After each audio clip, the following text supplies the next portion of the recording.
good morning. Ngata sa atong farm karon. Ako ipakita ninyo ang update sa ato ang red hot pepper. Ano ni si karon? Katulo na ta nakapang abono. Unya gikan pag transplant mga 17 na ni kadlaw. Kay 25 karon. Yapit sa 8 ni sa October kita nun. October 8, 2025. So muna ni ang result karon. Medyo dagko na gid. Di ang silingan.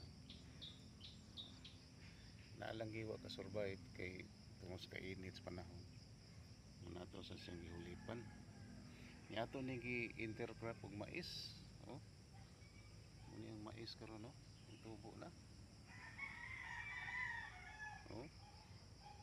Intercropping na tuling mais, mga December harvest natin ang harvest na itong mais.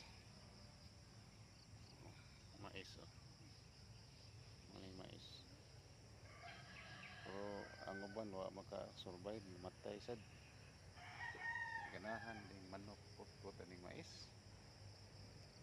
Pangtuhik mas manok. Dilikod kay daghan akong natanom kay mahal kay similya. Mura magtagpiso ang buok.